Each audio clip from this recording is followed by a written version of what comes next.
Hello, everyone, and welcome to Tea Talks powered by Transgender India. My name is Paras Togra, and I'll be your host for today evening.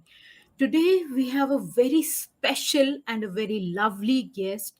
Please welcome Aritra Chatterjee, who's a clinical psychologist and also at the same time a transgender individual who has been working for the transgender community with a lot of passion and has been working for the community for a very long time. So please, Arita, we welcome you. Thank you for joining us. It's an honor for you to join us for our into for this lovely evening. And just introduce yourself and tell us what is the work you are doing for the community and all. Um, am I audible?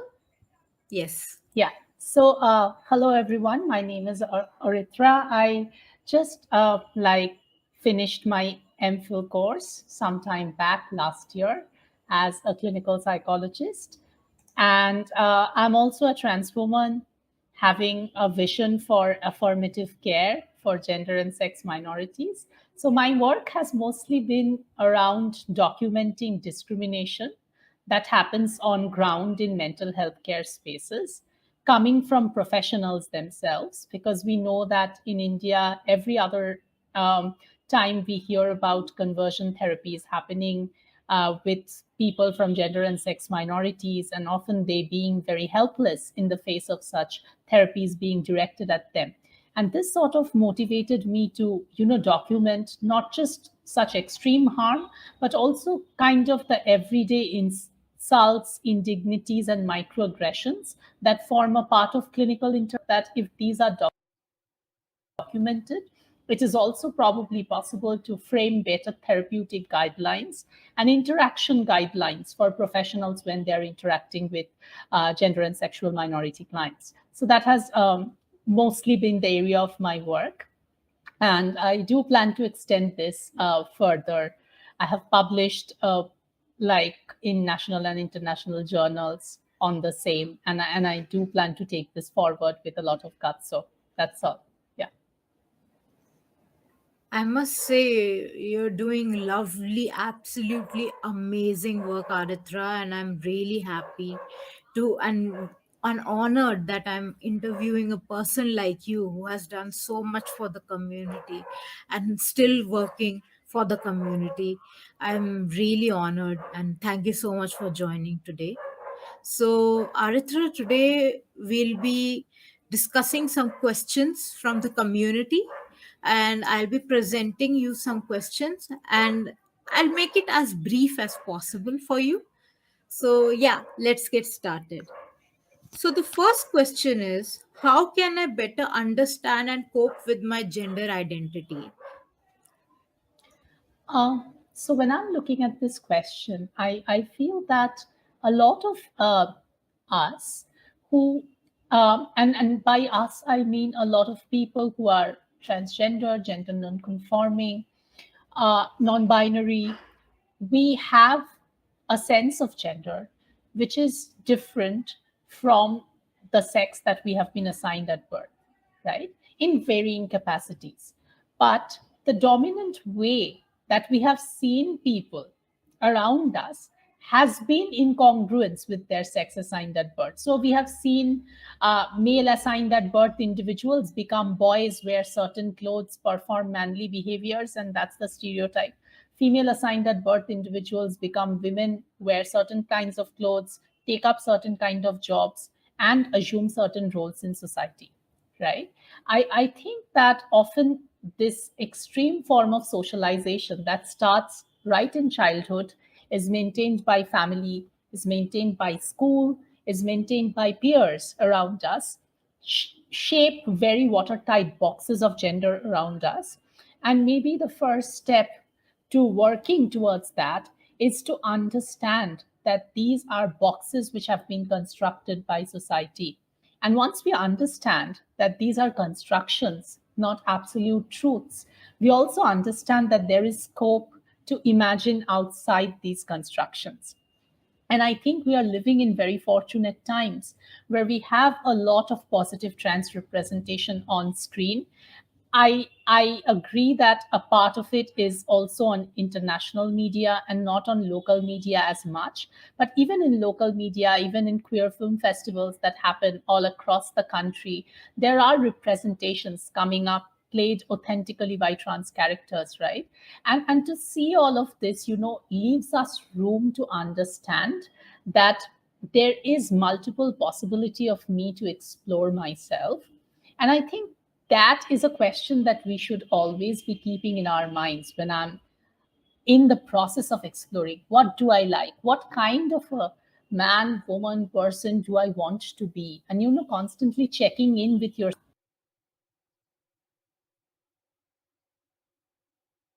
these dialogues with yourself. Because unless having these dialogues with yourself, you might unconsciously work on the same stereotypes which are being perpetuated around you, right? And that might not be very helpful. So I think that is definitely my advice. The way I look at it is to continue exploring, to explore what are the possibilities that you want to explore. What is your sense of style? How do you want to express your gender? Where do you feel discomfort? And to note all of this so that you can take appropriate action for the same. Lovely, beautifully said and beautifully explained. Obviously, it's all about, at the end of the day, it's all about how you feel from the inside. A psychologist can just help you know it, but most of the time, it's like all about you, how you feel from Yeah. the inside. And knowing that very clearly, how do I feel, where do I want to see myself? Yeah, that's amazing. Beautifully said. So, the next question is, what are the psychological evaluations needed for a GD to get a GD certificate? Yeah. So usually the GD certificate procedure, if we talk about it country wise, I think there is still the lack of a standardized protocol for it. So different psychologists and different mental health professionals would suggest different sorts of procedures. But like there are certain routine assessments which I can just talk about. Say, for instance, if you're going to a psychologist, the psychologist is going to see if you have any mental health conditions that might interfere with your daily functioning and might compound your GD, in the sense that the dysphoria that you have right now might be exacerbated by these conditions. Like if you have very high clinical depression, or if you have very high anxiety, if you have a severe substance use that can be unhelpful, if you have psychotic symptoms, like you are experiencing hallucinations, like seeing something that is like not there in the environment, or hearing voices or stuff like that.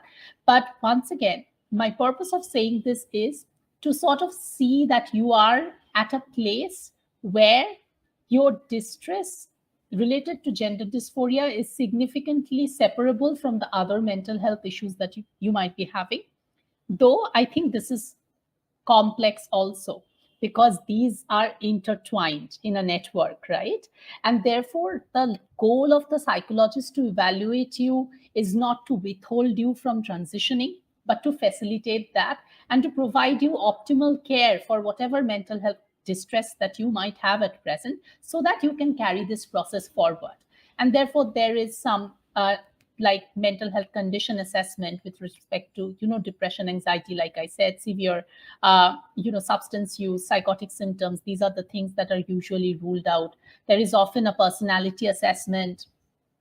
Some trans persons are also given projective tests, like stories they have to tell about cards, and from there their gender identity is inferred.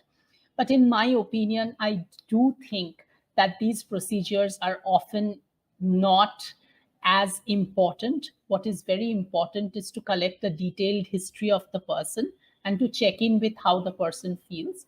And something that I have seen being severely absent from clinics in India, but which could be easily incorporated, is the use of standardized scales for gender dysphoria, which is available internationally. There are several validated standardized scales which are available for gender dysphoria. I think they should be routinely used by clinicians, because the main benefit of these scales is you can ask the questions which have been standardized on transgender individuals themselves. And then from those questions, you can document it in terms of a score that the person has this much of, distress. And on the basis of that, you can definitively say that therefore this person is experiencing significant dysphoria on the basis of the challenges that are coming with a non-normative gender identity, right? But this does not happen. A lot of professionals don't know about these scales, and that is a sorry reality. But I think they should be a part of evaluation, definitely. Yeah, exactly. Because even nowadays, if we talk about, if we go for GD letter to a psychologist or a psychiatrist, most of the time they just don't want to understand what we are going through. So this scaling method is very important, and Absolutely.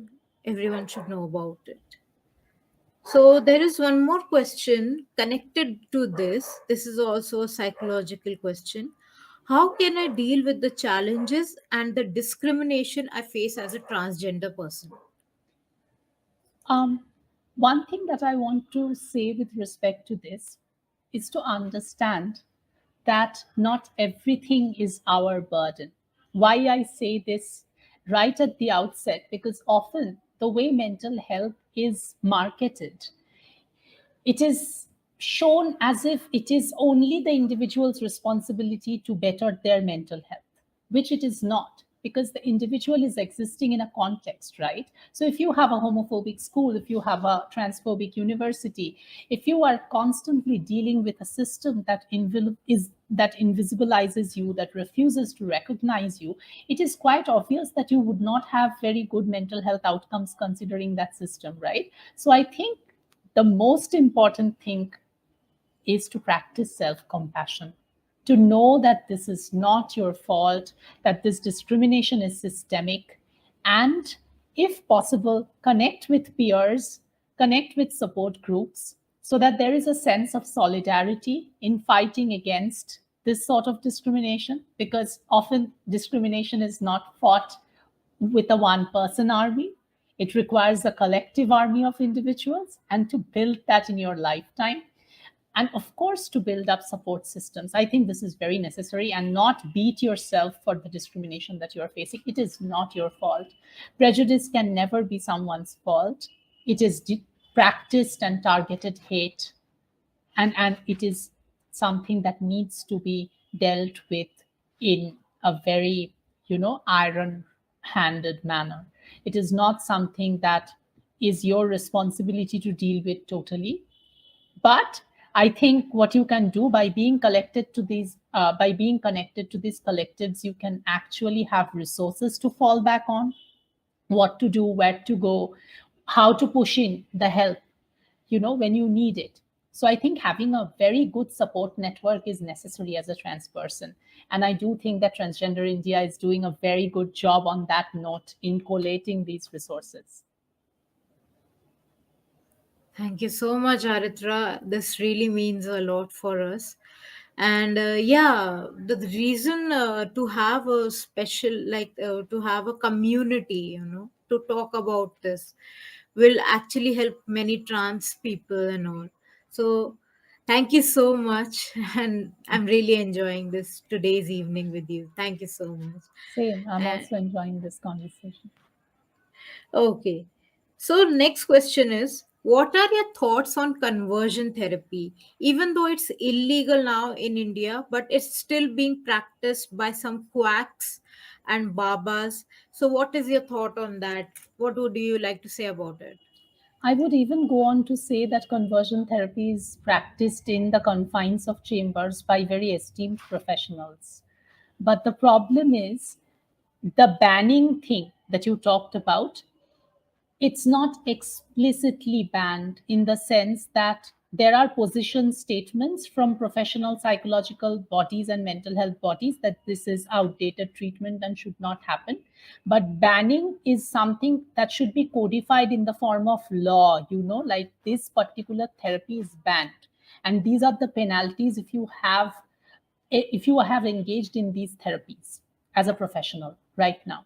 But there's a catch. So while doctors have their license which can be snatched away, the process of regulating the mental health ecosystem is not as strong in the Indian context, because there are many unregistered mental health professionals and many sorts of paramental health professionals with counseling diploma or with different sorts of degrees that are not recognized by a central body. Now, it is not their fault that it is not recognized by the central body, but I think systemically there should be an initiative to sort of pool the entire mental health fraternity into a license or registration bracket, so that you are responsible for holding your license, and you're also responsible for the harm that you do with that license, so that it has direct impact on your livelihood. But since this cost has not been established through law, I think a lot of people can just like go ahead with it without giving 2 cents about the outcomes.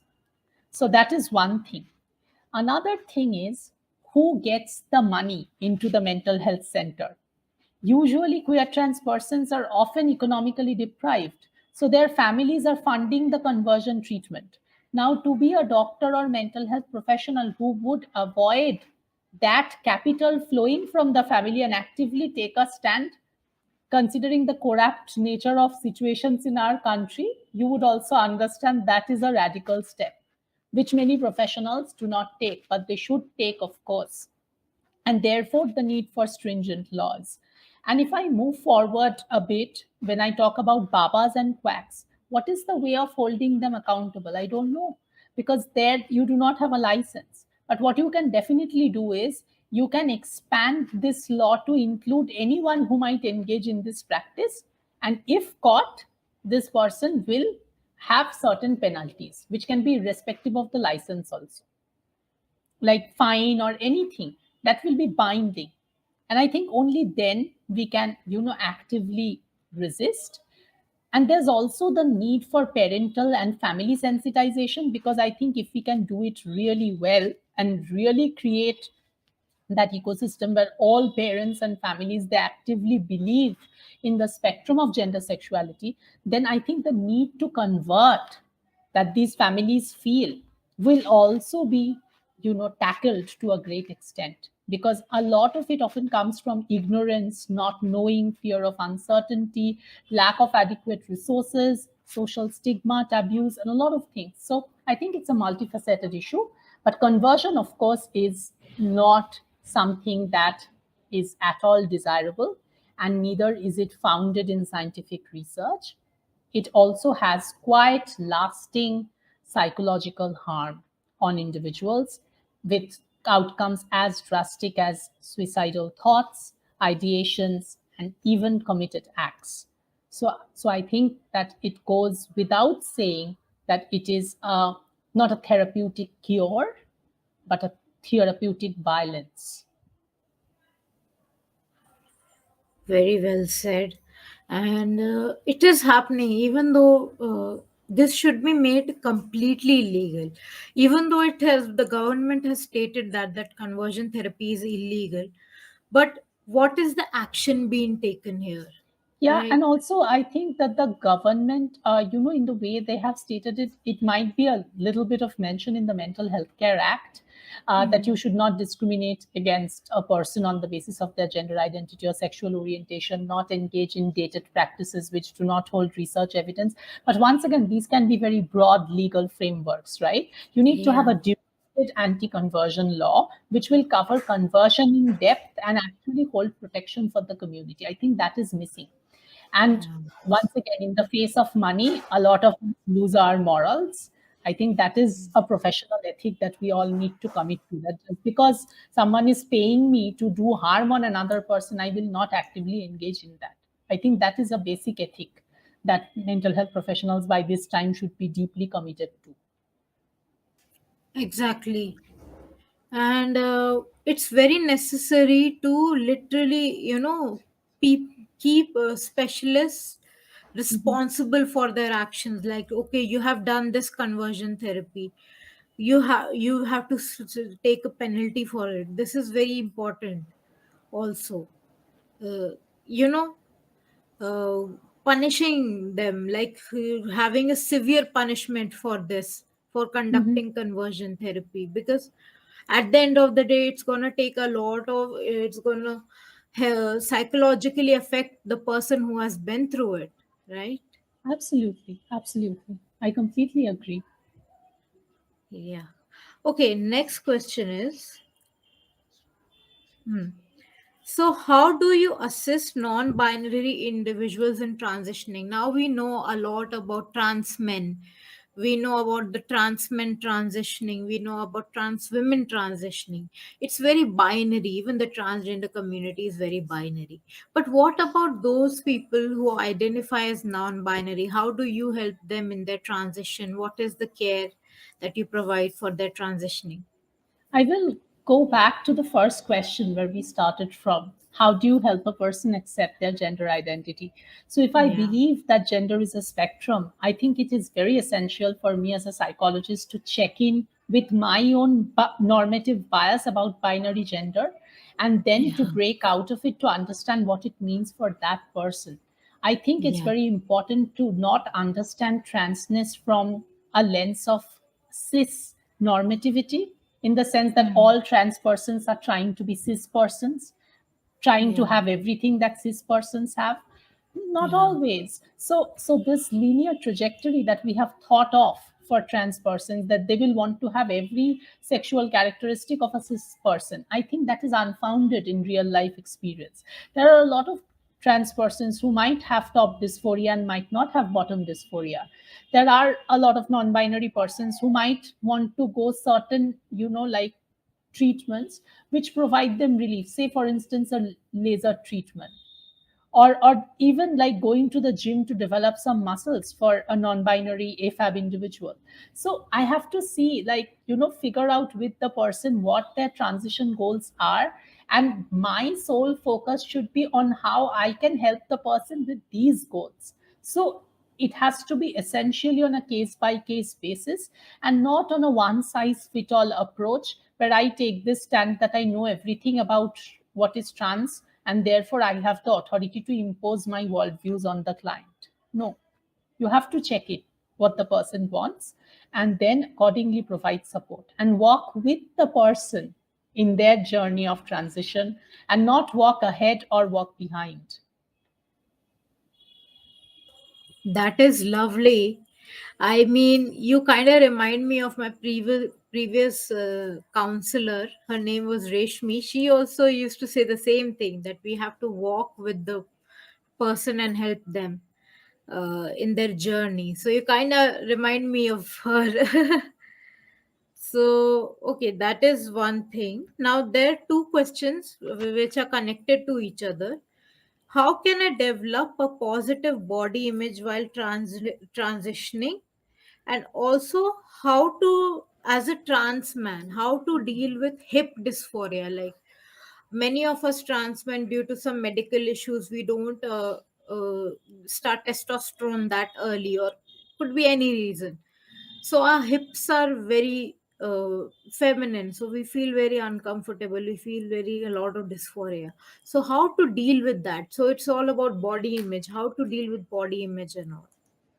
I think I will take this question a bit broadly and then you please provide a prompt if that does not answer. I think we have to understand that the body image that we have developed has also happened in a society where we have not seen people like us, right? And that same society is creating such restrictions for people whom it was designed in the first place. So even cis people are struggling with body image in this society where certain kinds of bodies are pushed as desirable and certain kinds of bodies are not. And I think having this context helps to understand first that you are not alone, which is very important to know. Secondly, for a lot of trans persons, body dysphoria is a very legitimate experience where they're actively, feeling a disconnect from their body. And therefore, to explore what gives me euphoria, what gives me comfort, Which part of my body, if I conceal, that gives me joy? Is there any sort of like, a lot of trans men use binders? The main purpose of binder is to, facilitate that body image in a certain manner, right?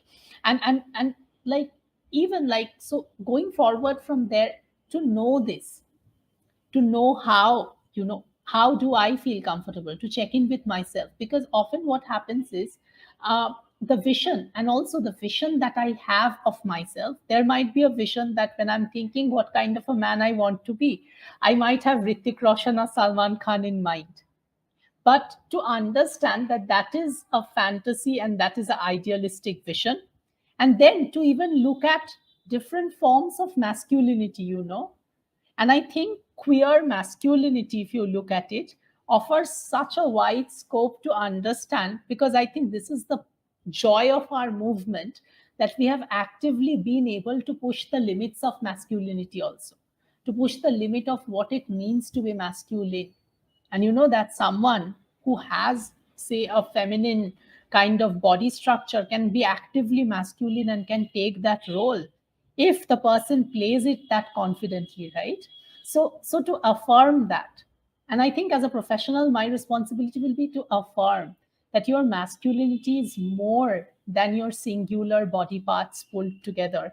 It's a holistic sense of who you are and how you see yourself. And if you feel confident, if you simply believe that, yes, I am this man, I think that should be like the overwhelming, vibe of it would be such that it will engulf you with confidence. And of course, like, there's also this thing that we desire certain bodies, right? We have a vision of certain bodies because while we are not transitioning, it might so happen that our peers have transitioned, right? And we are seeing them and getting jealous and thinking, okay, this man has now got a beard and I'm still stuck without tea. I might think that, but then to also realize that that my journey is unique and this person's journey is unique, and we all started from a similar place. So to remind myself that I'm a trans man, so I have a different history. I have a unique trajectory, right? But that is not essentially saying that that trajectory is something that I need to hide, because the more I try to hide, the more it will come up and the more people will make me uncomfortable about it. But the more I own my history, the more I say, yes, I know where I'm beginning this journey from, but that does not make this journey any less valid.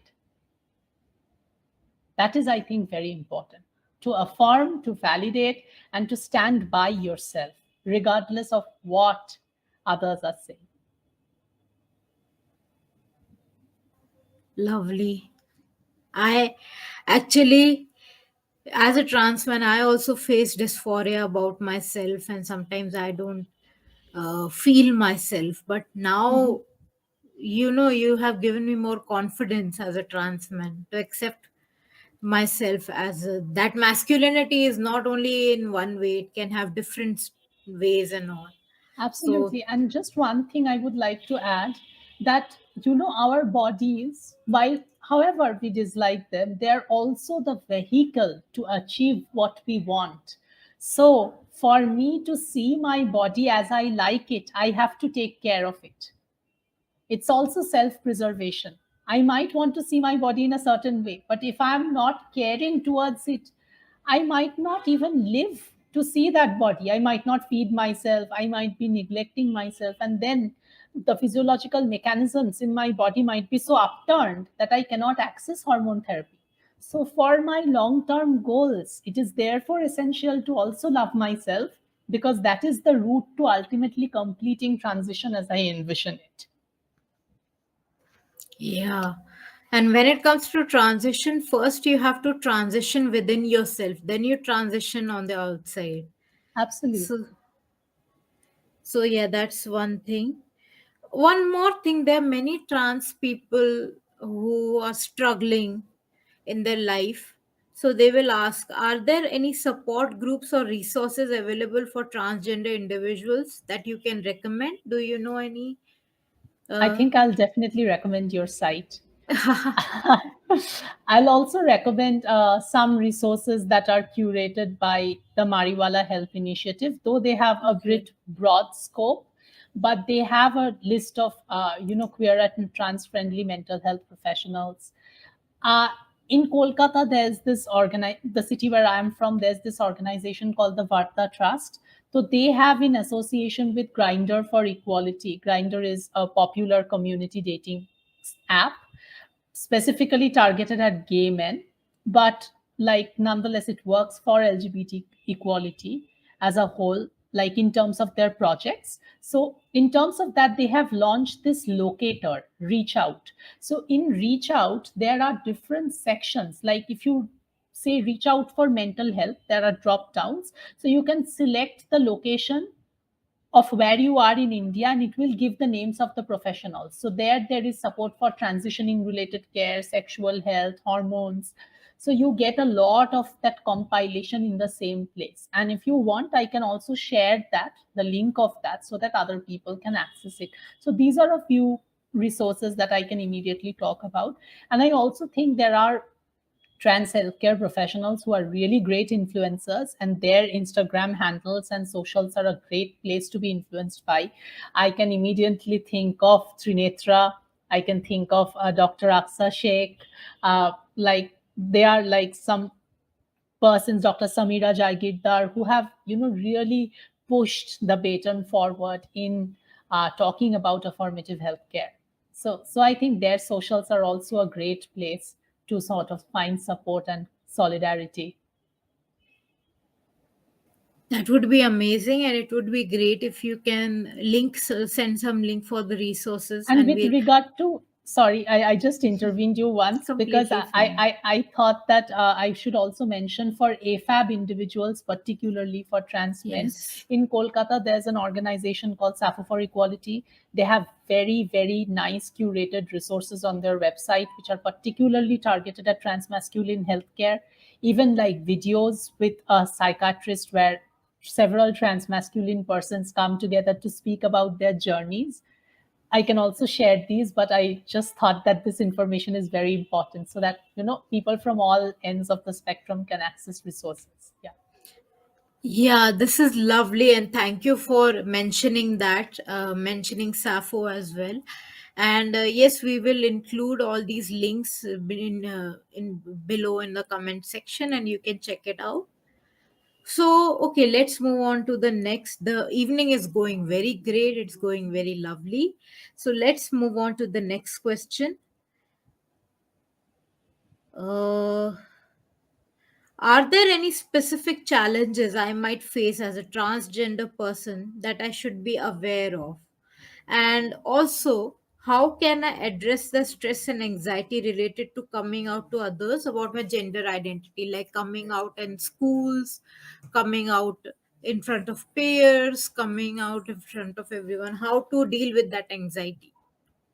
So one thing about being aware about discrimination, I think, especially in the Indian context, yes, there are a lot of consequences that you need to think about. Firstly, there's a lot of workplace discrimination and discrimination in educational environments. So before you come out, I have always said this previously, and I'll say this again, that we have to first consider if coming out is a goal to strive for at all. That is very important because I think for some trans persons, it might not be the immediate goal also to come out, right? So to see that if the person has the necessary resources to handle the consequences of coming out and to strategize their coming out decisions, to see that if things go haywire, do I have the necessary resources to combat it? Have I contacted a few people who can provide me support if things go haywire? And how do I tackle this? So sort of seeing, like we say, testing the waters, and not making impulsive decisions. I think it's very important. It's good to start dialogues and see where your parents stand, where your peers stand, and like to check in with what their views are, because things might go really bad also. So I think that is very necessary. And if you think that it is beyond your capacity, you're getting very overwhelmed, I would strongly suggest seeking help, either from a community based organization, from a peer support provider, or even from a psychologist, to sort of plan your coming out journey. Because often it might may so happen that you do not tell your parents on your own, or you do not tell your friend on your own, but a psychologist can facilitate that for you. And often that becomes easier, right? Because when a professional is handling it, they know how much to disclose, how much to tell, how to educate, and where to draw the boundaries, which often we, because of our intimate connections with some people, may not be able to do. And the way these people also respond to a professional, and the way these people respond to like their own kin coming out, is very different. But I think to check safety before coming out is paramount. It's paramount to see that if you have the necessary resources, to see if you have like some sort of income to, bank on in case you want to leave home because of violence, or in case you have to disengage. Do you have a stable monetary flow? Do you have enough qualifications to, sort of shut down and continue a new life on your own? But having said that, I also think that often it is not so pre planned. It happens in moments of outburst for certain people. And I have seen many trans persons having to leave their homes, specifically trans women having to engage in sex work to earn their livelihood, and things going really bad. So I think that this is a multifaceted issue that also cuts across different other social locations of caste, class, whether you are from rural or urban area, what access to resources you have, whether you're English speaking or not, whether you pass or not. But essentially, to have that support, I think support is paramount. So, like I said, building this network of support is something that we trans persons really need to do, because otherwise it is very difficult to survive. We have to strategize and almost form our own coven, like witches used to form their covens. So we need to do that, because like it's true that there's a lot of hate, and in India we do not witness this much, but if you look at the US, there are targeted murders because there's free access to guns, so they just gun down a person because they're trans. And let's not forget these histories. So of course, to look out for your own safety and to prioritize safety over coming out, definitely, I would say. Very well said. It is very, as a trans, for a trans person to transition is very difficult, and it's very, all of a sudden for many trans people when they run away from home, and how do they deal with that Absolutely. anxieties and all that, all of a sudden they have to get out of the house and all. So I can Absolutely. relate to it, and I think we should make our own community. As I said, Transgender India has its own community. It's the talk website where you can discuss about all the things you want to know. Yeah. And then also you have mentioned Sappho, and there are some really good resources out there which can help you. And I think crisis centers are very important. The more they are in Yeah. number, the better. So, as you would be knowing, like there are shelter homes from the government also. While I have heard that a lot of them have their own difficulties, but it's also true that they are a form of shelter. So, I think it's good to tap into these resources if you need them to have connections. Because if it's a Yeah. choice between whether you are left to live in the streets and you do not have anything, and there you have a shelter home, I think you know which choice to make. And I think it's also our responsibility as individuals who are relatively more privileged from the trans community to also work towards creating these spaces so that more trans people can be helped in such situations, to find accommodation. Like Sappho, for instance, I know has a crisis home and shelter for transmasculine and AFAB individuals. They have that functioning in Kolkata whenever they do crisis intervention. So I think the more organizational capacity it is taken up, the better.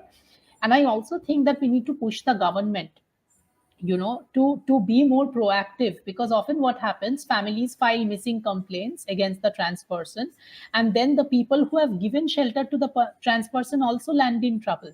be it in Yeah. the shelter home or be it a friend, because they are portrayed as criminals or kidnappers. So to also discuss this and take this up with the police, that when a trans person has, and definitely for this I would say it is important to have some sort of a proof that you are a trans person. So either get your GD, get an affidavit, or anything that at least states that you are a trans individual, because without any proof it is further impossible to sort of substantiate that.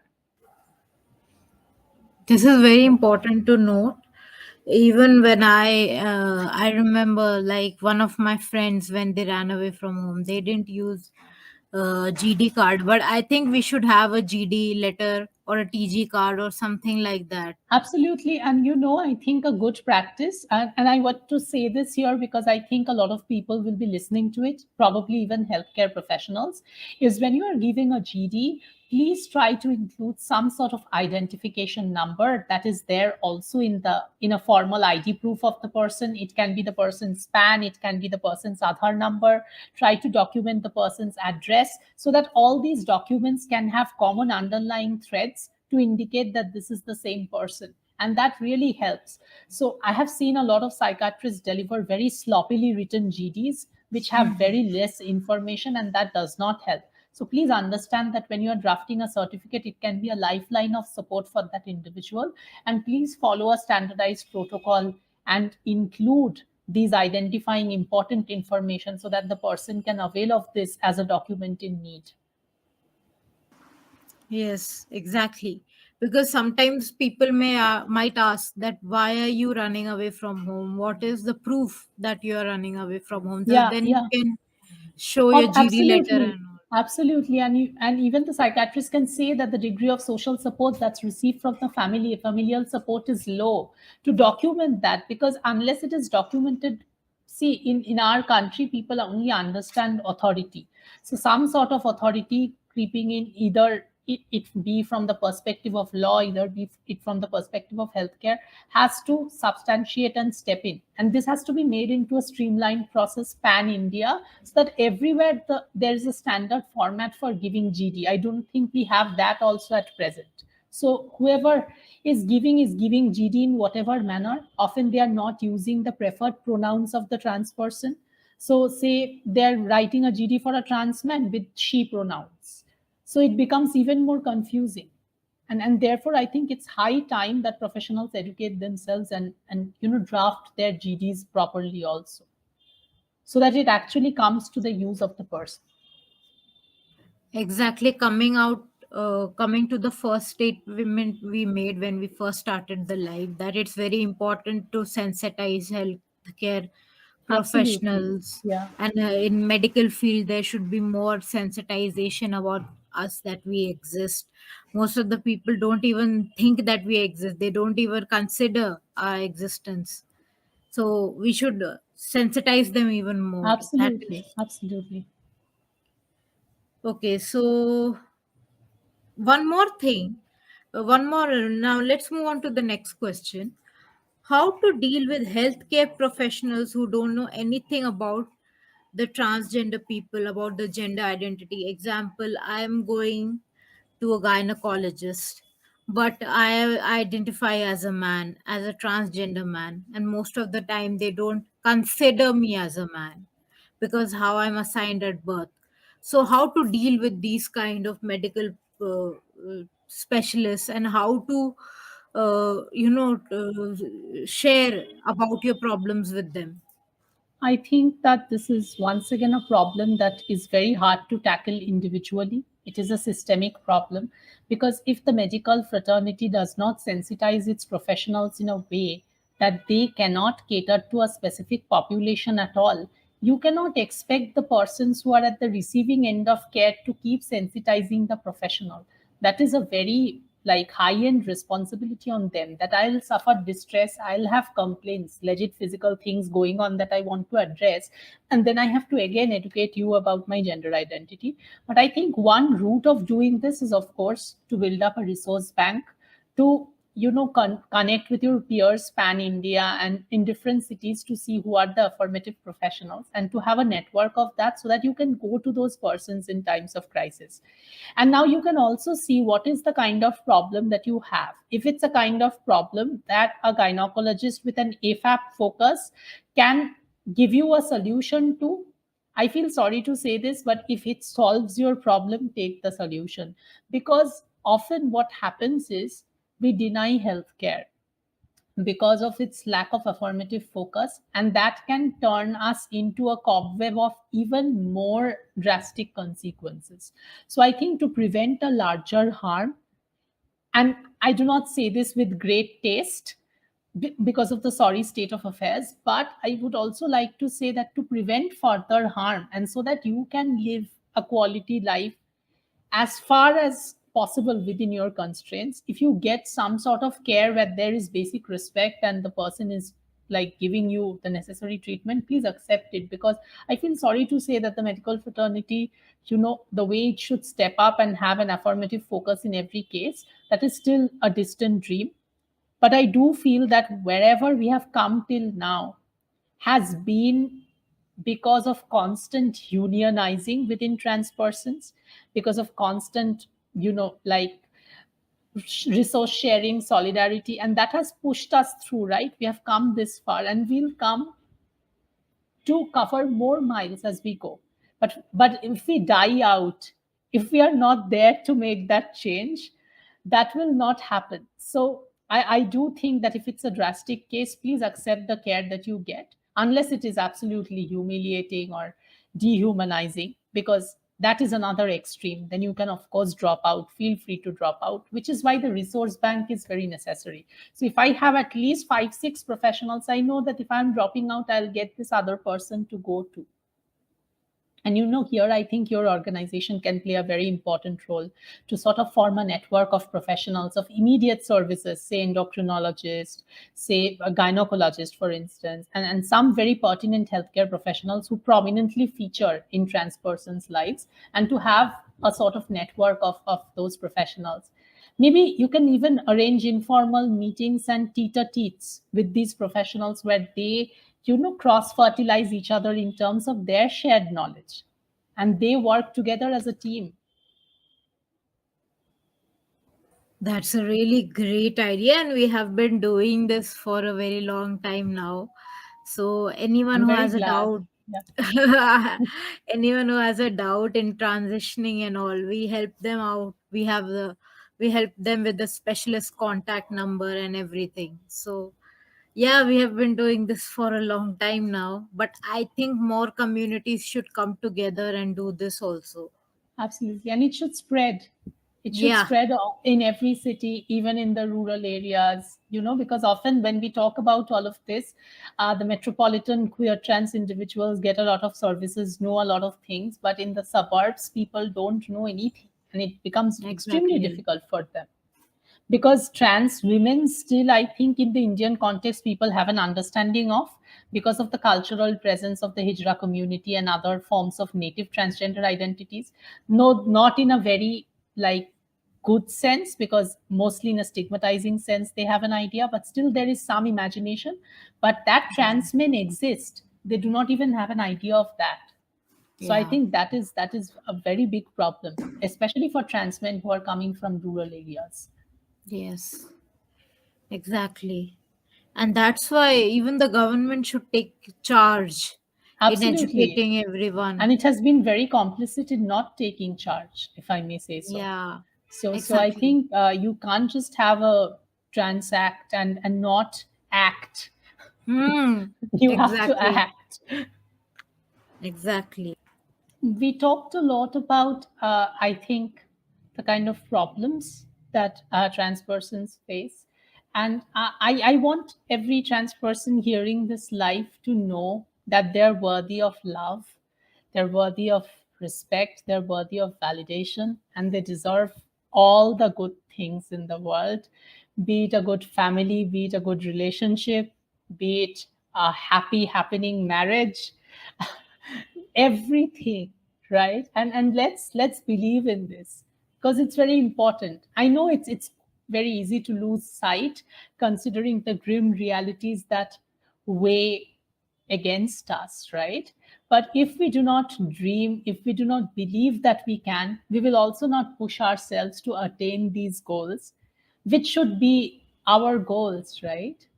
Because we deserve happiness. And I think to believe this, that we do, is very important, because I see so many of us have raised the bar so low in our relationships. We accept abuse, we accept very drastic forms of violence, because maybe often we think that this is the most we deserve, that a cis person is, for instance, obliging us by staying in a relationship with us, right? I'm talking about a romantic erotic relationship, because we have not gone in that domain at all in this conversation. But I feel that that is also a very important aspect of psychological health, right? Because when a trans person is transitioning, often for their partner, and who, if that person is cis, then that is also a journey to, like, understand and walk with the person. Like I said, this, for the psychologist, it is easier to walk with the person, because the psychologist receives specialized training and can always see the trans person who is their client as a client, so there is some sort of distance. But for a partner, this relationship is so enmeshed that to understand, that what are the unique needs of your partner right now, and to also check in. It might so happen that you are comfortable with your partner's transition up to a certain point in time, and then you are not. That is not the fault. The fault is if you do not communicate it clearly. So go to a therapist if necessary, talk about your issues, seek closure. And if you cannot also continue a relationship without hurting the partner, respectfully take an exit. So I think this is very important. I thought that this is something that I should address, because this is a very niche area, and often something that's not very talked about. But I think it's very much present. Because a lot of trans persons, when they're estranged from their natal families, they live with their partners, and a lot of their lives revolve around their partners and them, and they're cut off from mainstream social support. So often they only have each other or one another, even friends. Often a few trans persons who are friends, just, sharing a living facility together and trying to walk through life together. I think it is very important to value these relationships and to work on these relationships, because you need to have, like I'm saying almost for the thousandth time maybe, a very good support system and social connections to pull you through this process when there are so many things that are already working in your disfavor.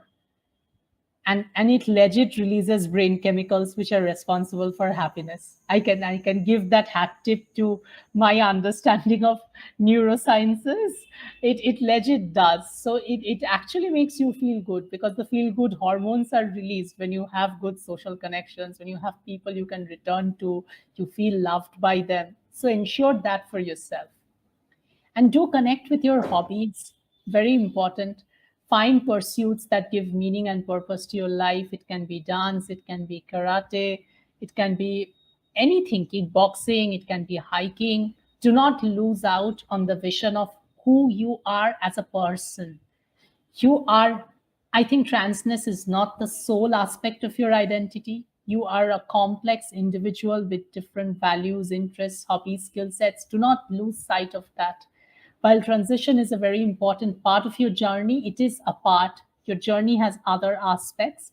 And if you continue neglecting those aspects, then your vision will become so narrowed that it will be difficult for you to, find breathing space in your life. So keep those breathing pockets open for yourself. I think that is also something that I wanted to talk about. And if you see that a particular professional is transphobic, do not think twice before rejecting their services. This is something that I feel is very important, because none of us deserve prejudice and discrimination in healthcare spaces. But I also say that with a pinch of salt, like I mentioned, the gynecologist issue, because it becomes a hard negotiation. But at least negotiate. If you do not settle for the worst, maybe settle for less worse. Yeah. There is connected to this. Now, I want to ask a few questions from you. Is first is how to deal with a toxic relationship as a trans person. Like if your partner is being toxic towards you, or they are hurting you in some way, or abusing you. So, how will you get out of there? I think it is very important for all of us to realize that toxicity is something that we have in all of us. It is a very human trait to be toxic. Some of us display it, some of us don't. But it does not mean that I have to settle for it. Very important. I need to communicate my boundaries very clearly. What are my limits?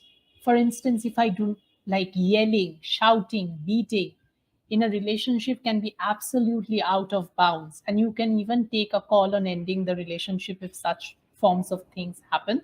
But often what happens is also emotional abuse, which is relatively slower, difficult to recognize, manipulative stuff, which can have a pattern to itself, right?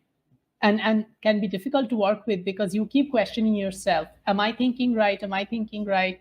Or am I thinking in the wrong track? Maybe I'm the one who's responsible, right? And when you have these dilemmas, I think it's best to seek professional help, because a person who's trained in dealing with relationships and issues pertaining to relationships can help you untangle these knots. And here also, to make mental health care accessible, to have sliding scales for trans persons so that they can effectively access care, even have free units if possible, which are funded by bodies which are ready to fund trans care, and then making it free for individuals who need it. I think that is very important. So that can also be a goal to work towards, I feel. Very well said. I think this is the thing. This is the question for which the community wants answer to, because most of the time we were not loved. Mhm. And when we find a partner, and if that partner is toxic, we'll live with it, unfortunately, because that's all we could get. We can't get love. Definitely. We feel like that we And more can't get love. importantly, if you are living with that partner, know Yeah, one very important thing, that you are not loving the person whom you should love the most, which is yourself. exactly. Unless you love yourself, unless you feel secure in yourself, you can never form a secure relationship with someone else. That's the Yes. core truth of relationship, because once you have a neat sense of self, once you have a neat self of sense of what you should settle for, what you will not settle for, only then you can clearly communicate that these are my boundaries, this is not what I'll accept. And that is important. That is very important. And even I think in the Indian context, parenting is very fucked up, not just in the context of gender sexuality, but in general, because parental abuse is very normalized in childhood. Physical abuse though almost is treated as a cultural rite of passing, that without it, as if you did not grow up in an Indian household. So I think our culture and the way it has been normalized has a lot to blame for it. But to realize that what we received was not right, and therefore to raise the bar high in our relationships, at least in basic things. Like, you need not date an Ambani or settle for really skyrocketing ambitions, but basic respect, love, dignity, validation, these are what makes a relationship sail through. Authenticity, genuineness. So do not compromise on these values, at least, or at least try not to. Exactly. Yeah. We should, most of the time we just ignore these things, but these things are very important, because at the end of the day they'll keep on accumulating. These Absolutely. feelings will keep on accumulating, and And then and it you. will become more difficult to tackle. Yes, It exactly. will it will become a mountain maybe that you have to tackle, while it was an anthill probably. One single instance was an anthill which was easier tackled, but you ignored a whole lot, and then you have a Mount Everest to deal with. Exactly. Also, one more question. I just remembered that I missed out on one question. Yeah, As please. trans men, when we start testosterone HRT, our libido increases. So, how to deal with increased libido on testosterone HRT? Sometimes it can be too distracting. Sometimes it can affect your lifestyle. So, how to deal with that? There are two things that I want to say with respect to this. An increased libido might also lead you to re explore your sexuality. And if it is something that is done consensually, feel free to explore every bit of it because it's a new thing that you're experiencing with your transition. And I think it's a part of enjoying the process also. But of course, consensually, that's one. Second, if you feel that it's very distracting in the sense that it sort of creates an edginess within your body and a strong sense of tension and arousal, often that's not just libido, but it's also irritability. Like in common sense, it might feel so like it's libido, but I think it's also anxiety, irritability, and like more like a state of tension that's within the body. Then please, I think we are living in an age where we have a lot of access to resources. Do practice some good relaxation techniques. You can practice deep breathing for a definite period of time. You can even practice mindfulness. Very, very good techniques where you can, like, and very quick and effective techniques where you can see the results instantly. There are good NHS resources. There are good resources from Harvard Medical School, all across the internet. So if you just look up a few exercises and you make it a part of your daily routine, you do not have to go into a elaborate like sadhu ritual for yourself. No, not needed. But simple meditation practice or simple deep breathing practice just to sort of calm yourself down. It can even be mindfully doing something. Say when you are eating, eat with your whole concentration. Enjoy the food, enjoy the feel of the food in your mouth, enjoy the flavors, everything. And when you focus, like really focus yourself in an activity, you will slowly see you're also calming down, calming down, calming down. That's how the effect is. So I think that I can also suggest resources on these exercises if you want, share links, some of these, but mostly these are called distress tolerance skills, and they're very useful. There are many, many skills out there on the internet and on psychological self-help platforms, but they're very useful to implement in these situations if there's distractibility and lack of focus. And in the other case, like I said, ride high on your libido if it's consensual. Just explore what it has to offer. Yeah. That is very lovely because this thing is many trans men ask this question: how to deal with libido, how to do that, And it's a how new experience, right? And often I think yeah, professionals are not as sex positive, and I think that's also a problem because in India yes, sex and sexuality is in itself a taboo. So here yes, also it's very important, and when it comes to sexuality of trans persons, I think professionals do not want to engage at all. But we are exactly, sexual beings, we have desires. Like of course there are asexual persons too, and there are allosexual persons, but there is some sort of navigation of desire. Even knowing that I do not want to engage is a sort of navigation. But if there is no exactly. one to talk to about it, if that is not encouraged only, where will you find the support? So more conversations are needed, in sexual life of trans persons, trans masculine, trans feminine, how to navigate that, how to navigate the conflicts there. That's a very niche area, and I would love to see some content on your end on that note, because I think that can be really useful as a community resource. Yeah. So it was an amazing, I must say, Aritra, it was awesome talking to you. I'm very Seriously, glad. I get so happy. I was so happy talking to you, and it was an amazing evening.